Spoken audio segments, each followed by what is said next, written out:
of SBG Sweden, and today I will do a review of the new SBG Magazine number 4. My name is Mikael Jansson and I'm your host today. This is I got this 3 days ago and I just sat down and read it through, and then I really enjoyed doing it, so I read it once again. And I think it's very, very smart. First, they have this mini scenario, the hunt for Thrain, when Gandalf go down into the dungeons of Dol Guldur and in his search for Thrain. And they have done this in the terrain, Dol Guldur terrain, and it was marvelous displayed in the third issue, and this terrain was done by Barry O'Neill, and of course we don't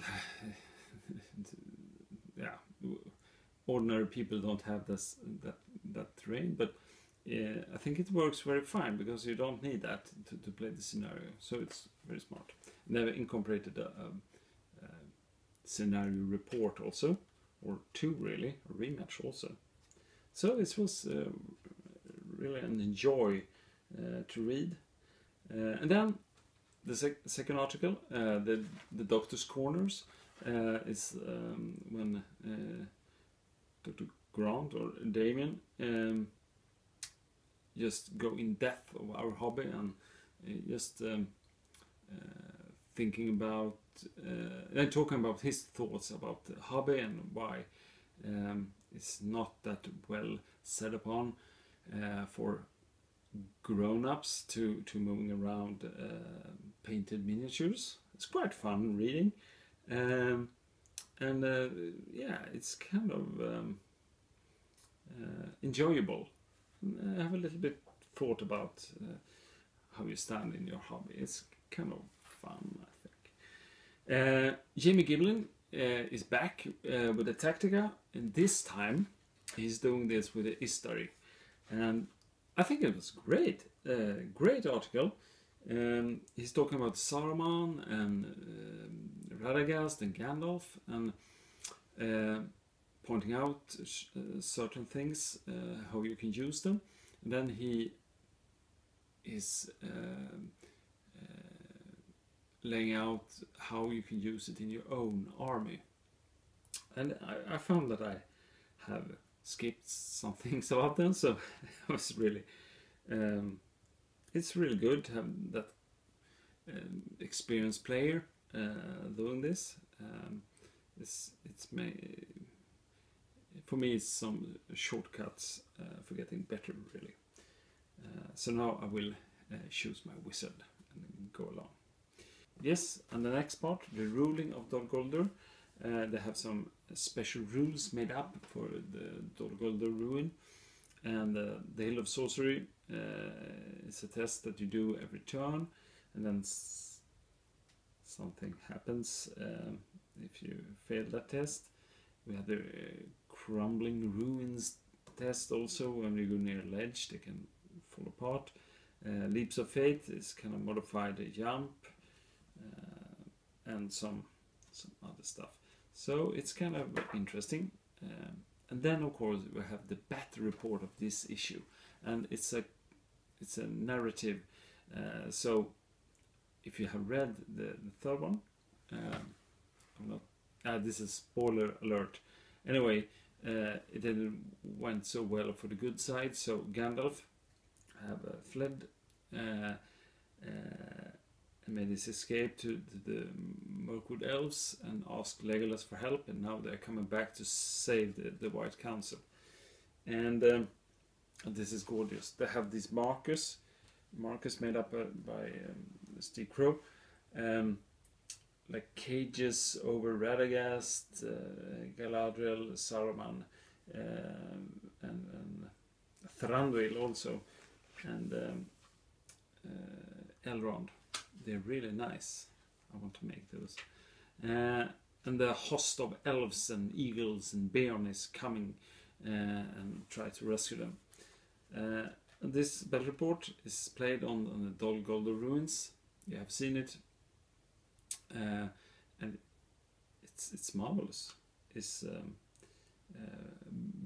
Barry O'Neill is have done this train so fantastic. I wish I could play on it sometime in the future. Yeah. Then after the battle report, we go to the garrison Dol Guldur. The evil player can choose to use this list. It's of course not on tournaments, but they made up this new list just specified for the Dol Guldur, and I think it's really nice. It comes out really good, with the right feel to it. And then we come to the part in the magazine that is concentrated on the hobby, and I enjoy the playing aspects, but I like to build terrain, and to see how Barry O'Neill is doing the Dol Guldur ruins inspired me. So now I'm doing, I think, 4 tables at the same time. Not good in Dol Guldur, but it's really nice to see how he makes these plans, how he paints, how he does his ruins. Yeah, all the steps is here, and it's really nice to see. Yeah, and then we have Steve Crow made an article. This is really nice. I love spiders, but I didn't know that I wanted a spider army before I read this article, and it has his step by step going through how he does his conversions, and you can feel it. It does that. Oh, great! I will try. I will have a try on that. So, and it turned out really great. I think he did 13 spiders for the initial battle report, and they're all here. And of course, how he made the cages for the markers in this for this battle report. So it's good hobby tips, and of course Matt Davis, the one who made the conversions for the Nazguls and painted them up for the 3rd issue, he's going through step by step how he paint his raids. So this is a good example. I would use this to paint my raids,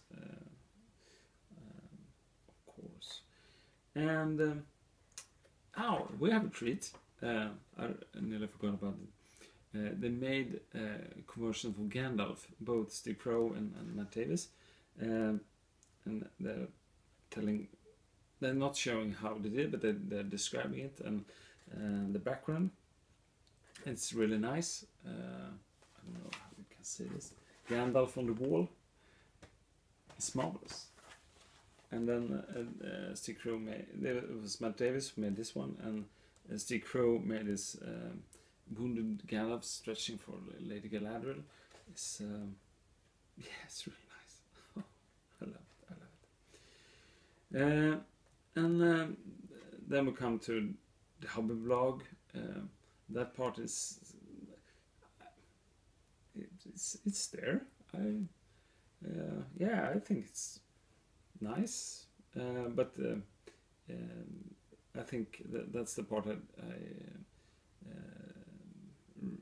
least enjoyed reading, and of course that's it. So what do I think about this SBG Magazine number 4? It's great, really great. The 3rd one was so big, massive. It was almost too much to take in. Now I processed it a couple of months, and now we can have some depth to it. I really enjoyed it. So it's really nice to see at last how they did the conversions and how to make all this big terrain board come through. And of course, Damon and Tom is very dedicated, so they go putting a lot of time into this magazine just to proofreading it and so on. So it's really great. This is a quality magazine. It doesn't feel like a fanzine at all. So yeah, if you have the chance, donate and get a physical copy. That's my my advice too. This is great to read. In that Tom and Damien have done this behind the scenes for number 3 on the Great British Hobby League podcast, and it's really great to see them doing this step by step, how they're making the not this issue but the last one. So I can recommend that too. So please support them. I think they deserve it. They have done a great job, and not only Damien and Tom, but all people involved in this. And I'm sorry, Steve Crow, for not mentioning you at the last review. You have done some marvelous spiders. Yeah, I will try to copycat them. So thank you for doing this, and for you who haven't read this yet, read number 3 first, and you will be amazed. And number 1 and number 2, of course. They're great magazines. I can recommend them. If I had to choose between White Dwarf and SBG, I will choose SBG every day of the week. So, good night. It is late now, but good night, and yeah, I see you next time on number 5 of SBG. So, see you later. Bye.